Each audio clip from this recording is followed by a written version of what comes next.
উত্তরার মতো জায়গায় ওর বাবার 6 তলা বাড়ি আছে, তারপরে তুমি ওকে কিভাবে অপমান করতে পারো লুবনা? একটা না, ঢাকা শহরে 10টা বাড়ি থাকলেও কোনো ম্যাটার করে না। সুমন আমার সঙ্গে ছিল, আমি ওরে ভালো করে চিনি। ও ভালো ছেলে না। মামা তুমি কথা বলো, মামির সাথে তর্ক করতে আমার মোটেও ভালো লাগছে না। ভালো লাগবে কি করে লুবনা? সুমনের মতো এত ভালো একটা ছেলেকে তুমি অপমান করে বাড়ি থেকে বের করে দাও। ওদিকে কি করো, বাড়ির ড্রাইভারের সাথে একই রিক্সা শেয়ার করে ঘোরাঘুরি করে বেড়াও।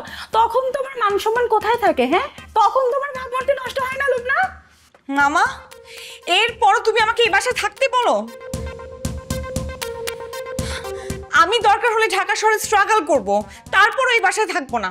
একটা ড্রাইভারকে নিয়ে মামি কিভাবে আমার সাথে কথা বলে? মা মা মারে মা, তুই পাগলামি করিস না।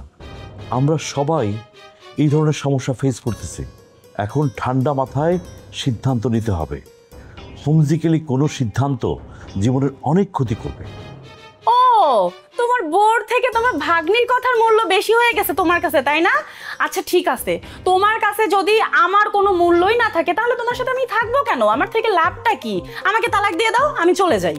তোমার সাথে আমার মনের মিল হবে না, সেটা আমি ভালো করে বুঝে গেছি। আমি তো তোমারে আগেই বলছি, আমি তোমারে তালাক দিব না।